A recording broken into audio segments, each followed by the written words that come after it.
So let's start the video off with Terminal. I'm going to spend 1 minute on every single map, flying through them, show you some of the highlighted areas, just literally a flyover to give you that nostalgia. If you've ever played Modern Warfare, the originals back in like 10 or 15 years ago, these maps have been why Call of Duty became so big, was the 3-lane approach. They're just gorgeous. Every single one of them has been remastered. Slight adjustments, climb spots are different. You can now mount and swim in each of these levels as well, given there's water or not. The Terminal I've played a few times. I found it a lot brighter, a lot clearer, a lot easier to see people. And those sight lines that we know and love that were a bit cheeky back in the day are still there, which is great that they pay homage to those back in the day feelings. I really like it. So I'm going to go through each of the maps. Every single one of them has a 1 minute timer. And you can feel free to use the skip around little button at the bottom there to see the chapters and the timestamps if you'd like to check out. So that's Terminal in a nutshell. Next up we have Estate. So this is really interesting. Did you know the helicopter that drops you off and flies away is actually stored underneath the map, right in the middle of the map? I found this while flying around. It's just in a little black box under the middle of the map, which is weird that they store it there. But I'm going to be nice and quick on Estate because most of us have played the beta and known this map as being quite brown, quite earthy, and great for long shots. However, long shots are not actually part of the camo grind as far as I'm aware. On some weapons it may be for snipers, but not on most of the ARs and submachine guns, which is fantastic. I kind of like the map in the end. A lot of people didn't like it, but it was quite good for hardpoint. Every other game mode, I would say, a bit average in my opinion. I feel like, especially Team Deathmatch, people will just camp their ass off inside their house if they can get there, and then wait outside with a sniper, which is fair. But the map doesn't play as well as some of the others, but I still think it's a great nostalgic map that takes me back, way back. So that is an overview of Estate. So this is Subbase. This is, well, with now the feature of swimming, you could just dive into water that's so cold it can kill the Titanic. Crazy freezing water that you can just have a little play in. There's no reason to go in there, to be honest. There's actually nothing over there. Maybe they'll change a hard point to go there soon, but for now, no need to go in the water. But this is actually an area of Urzikstan as well. This area with no snow features in Urzikstan. I played some zombies earlier and I was quite surprised to see that it's there. Quite easy and quite familiar. However, this open area that I'm just flying through here is very, very busy. At any minute, you'll get sniped by somebody. There's 30 to 50 areas to where somebody could wait for you. Only area in this game, I'm confident to say, it's good to use smoke to get across there. It's just so hard to try, like, to go from one hard point or one flag to the next. It's so busy, so many shots, so many places to hide and hide behind. Great map, lots of action, and that is Subbase in a nutshell. So next up we have Underpass, a famous doorway there. I don't know if you remember back in the day, there was somebody made a fake video that said grandma lives in this house. Turns out nobody lives in this house if you go underneath the map, but you can shoot the door and it reveals some sort of pixelated grandma picture. I don't really see it personally, but some people say they've paid homage to the old viral video. Underpass is a wet and loud map, lots of stomping in the water. I haven't literally played it once since this game's been out. This map doesn't seem to get voted very much. I don't know why. I think it's a fantastic map. I love S&D on this map. This is the one that started S&D for me. Hardcore S&D back in the day with my boys. Sad to say not as many are on anymore. They're all fathers now. But they've all got some busyness. But I tell you something, this map does play really, really well, and it gets skipped a lot. And I really hope it gets like the recognition it does eventually. People kind of only playing the main ones at the moment, Favela, Terminal, that sort of stuff. But once this map gets into rotation again, I swear you'll really like it. So up next is Scrapyard. The first thing I wanted to try was if my nade spot still works. And it does. I did a video on this a long time ago, and it led me to meet someone called Hybrid, who's the king of throwing knives, king of nade spots, and he got us talking, and it's a cool little nade spot. Look out for a future video by us in the future with the newest nade spots and the maps. If you're interested, make sure you drop a like and subscribe, of course. But this particular part of the map where the planes, they look so much brighter. I remember the visibility being really difficult inside there in the past. But what is quite cool is the planes have stripped of their paint. They're nice and reflective, as you can see here. I think that's quite a cool effect. That is very, very different, taking advantage of the new graphics engine that they didn't have back in the day. Lots of long shot spots in this. Again, I keep saying long shots as if it's a good thing, but I don't know if many camos require long shots anymore. Let me know in the comments as the game, as you unlock more weapons, will understand more of their camo challenges. So Derail, I used to play this a lot. I used to do the noob tube across the map, loved it. And here's that snow effect you can get. Just take a look at this white weapon. This could easily be a camo in the game. That is just, yeah, I think it's awesome. So, yes, let me know in the comments if you agree. This is Derail. A lot of outside maps have a lot of... If you get a kill streak in, you're mostly outside. It's one of those outside maps where you can do a lot of damage if you get yourself a chopper gunner. Any kind of aerial kill streak is just going to do wonders inside this map. Lots of areas that I completely forgotten about. They may be new sight lines, new ladders, and I don't remember this map too much. I do remember the trains, just the first half of this little clip. I remember that being part of the B flags around there somewhere, I remember. And this sniper spot here, up that ladder, over the balcony there, underneath that big pylon thing. This memory is... It's just weird to unlock a map that you haven't played in like 15 years. And I'm honestly overwhelmed by seeing half these things. So Afghanistan, Afghan. You can dolphin dive off the top of that and you still don't die, which is great. Good to see that that's actually returned.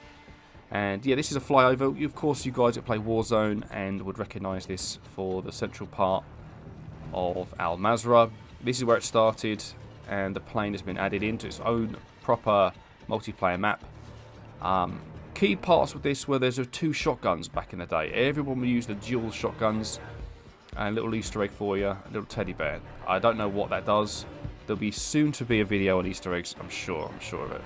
This area was where an A flag was, or C flag. Domination with a nice sight line over the middle section where B was. And again, aerial skill streaks work just great in this area. Very little places to hide. And it's kind of weird because you'll be playing Warzone in multiplayer almost. Because this is like, most people will know this from Warzone. But a lot of older people will know that from the original Modern Warfares back in the day. Up next we have Invasion. This actually sparked the idea for this whole video because I swear I saw Invasion in somebody's video while they were playing at COD Next. They were playing Urzikstan. I swear the colours, the buildings, the tanks, I just felt like it was part of the map. Sad to say, when you zoom out of this map, you do not see any part of the Warzone map. You can't fly around in spectator mode like you could in the map Embassy in Modern Warfare 2. You could zoom out and have a fly around the whole of Warzone 2 map. Sadly, you can't do that with Invasion. I don't remember too much about this map. I don't think it's one of those big maps that everyone will love to play. It's just another average map. I'm not going to say it's too good or too bad. I just remember it being an area where there's a lot of camp spots. That's it. If you're going to play TDM, be careful because this map is just full of it. I'm just not a massive fan. Great for domination though, not so much for the other game modes.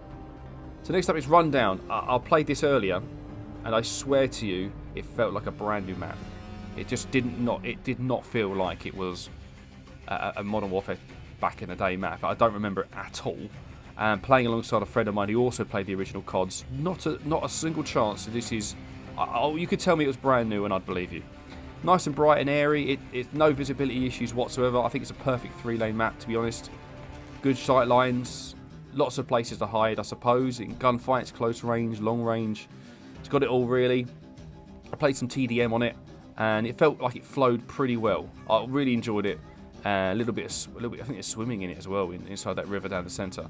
Yeah, not a bad map, actually. I think it's well designed. Quite intricate, though. Maybe that'd be a problem on Search Destroy. That might be a problem. What do you guys reckon? Is it going to be a problem? I mean, is that the problem with all maps that are intricate? Is it like they're difficult for Search Destroy? 1v1 on that map. That'd be hilarious. That'd be really, really hilarious. So for Favela, I wanted to just fly up to see the big boy up here, the Redeemer, and fly down to the map. So again, this is a well-loved map. This won't be new to any of you watching this, but I thought I would just check it out. There's a few Easter eggs on this map, by the way. There are 2 ducks that I found. Let me know in the comments if you found any more than 2. I've shot them, nothing happens. There's 6 teddy bears. Nothing on there as well. I'll do a video on there once it actually becomes a real thing. This map is gorgeous, and I swear it's got a lot more liquid and water since the beta. I swear they've upped the graphics and that to make the file size a bit bigger because it does look sharper. There's a lot more detail. I hear more sounds than I did before, like more ambient sounds, ambient background noise, ambient sort of just textures in the back. I think they've made all the file sizes of all the maps larger, increase that clarity, because it was beta and probably they were working on that sort of stuff. So next we're on to a map, Skidrow.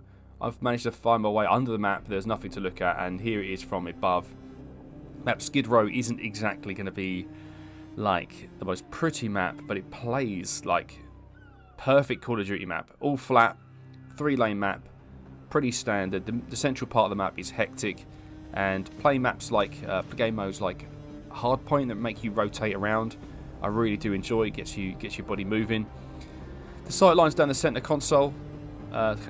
centre column here. That's really cool. I think it's quite a unique part of the game. There's a sight line that long down the centre. Really interesting. And there's a few areas around the back here for you to camp if you want to. There's a hard point now on the left in the building, and this famous tunnel. Lots of deaths have happened down there. Quite a big fan of the map actually. And then there's one little section of the map which I really need to highlight to you, which means I'm going to rename this map Skid Mark. So next up is Rust. Not a lot I can say about Rust that hasn't already been sort of seen. Everyone's seen this map. I find that this will be, I think 6 months later we'll see Shipment. The first 6 months I feel like Rust is going to be like the 24/7 Rust. We're going to be like, oh great, Rust 24/7 is up. I don't feel Shipment's going to be in the game for a while. I know they're going to slowly introduce Modern Warfare 2 maps again and give them the treatment that Modern Warfare 3 got, maybe a little upgrade in the graphics or something, but I don't feel like we're going to get ourselves a 24/7 Shipment for a long time. So get used to this map. I feel it's a good balance. I actually really like it. I feel once you get it going, once you get UAV going and you get a good gun with a bit of sight on it and a good spot at the top there, you can easily get a streak in. Much easier to get a streak in this, I feel, than you can Shipment, where you need a bit of luck, where you don't get spawned behind you or something. This map lets you control areas and really play properly. A proper Call of Duty map, I like that. One of the best ever, I believe. Quarry, it's been a long time since I played this. It's so bizarre. So just so you know, we're not on Al Mazrah. This is what the Quarry used to look like. In the middle of a mountain, somebody found some chalk or something and they're going to cut it all out the wall. But not in the middle of Al Mazrah. This is, I thought I'd zoom out to have a look around. And it's got beautiful green water in this map. It's so gorgeous. I don't know what it is. It could be a swamp, but it looks great. I think it looks great. The map plays really well from what I've played so far. I feel like this little area here, that's it, I'm waiting for it to fly over here. This area is pretty cool that you can see most of the map. Get your snipes in there. An area you want to avoid in case you're scouting in the area. You will be sniped from someone standing there, as the B flag is pretty central and you will be sort of seen by someone over there. I kind of like how it flows. It's nice and bright. It's very unique. It's a bit Warzone-y. It's a little bit Verdansk-y. These buildings, like with the ladder, the stairs that go up. And a little bit Al Mazrah, of course. So Karachi, one of the best maps I've played so far. I really like how this plays. It's really like mid-range all the way. There's hardly any long-range gunfights in what I've played so far. I played Hardpoint. It rotated around most of the middle section. And there's a lot of verticality in this little area here. And I felt like it played better than most COD maps so far. It's a bit controversial, I'd rather play this than Terminal. I know that this doesn't look the part, doesn't look very characteristic. It just is all mid-range gunfights. It's all SMG basically. You could kind of do quite well with an SMG across the whole of this map. The central part of the map here, hopefully I'll fly there now, where there's like a broken building, like a ruins. There's a few areas where you can look down on that, which is where some of the hard points are, B flag is. And I find that really kind of like interesting that you can come at it from different angles. There it is, that central point there. Really like Karachi. Quite underrated in my opinion. Quite small, quite fast paced. Really like it. So I played a few rounds of High Rise. Big fan of it actually. However, something that has become apparent is spawn trapping. You have to utilise going down here. You have to. If as soon as you get killed once and you're back in your spawn again, just go underground. You're going to have to do it. And once you get a UAV, once they get a UAV, sorry, you can't shoot it down very easily. So you're now in this loop of getting trapped inside your own spawn and you can't shoot the UAV down, which I find really quite annoying. So I've only been playing with randoms at the moment. No, nothing special just yet. Just trying out the new guns, aka the same guns with a different shape. They feel exactly the same as Modern Warfare 2, to be fair. But if you're the one doing the trapping, you're going to be laughing. You're going to love it. But your aerial kill streaks won't do nothing. So it's all about gunfight, shooting into their spawn. But if you can leave via the bottom exit and there's no UAV, or you've got Ghost, or you've got counter UAV up, you'll be good to go. So I think that's an average map. I'm sorry if that upsets anyone. High Rise is a bit average in my opinion. Here's Wasteland. This brought back the most nostalgia for me. I feel like this is not a great map. However, when you really are intensely playing it on S&D with your boys, you really have to learn the map. You have to learn all the sight lines, where you have to go, what bush to sit in, what you can do in this middle section.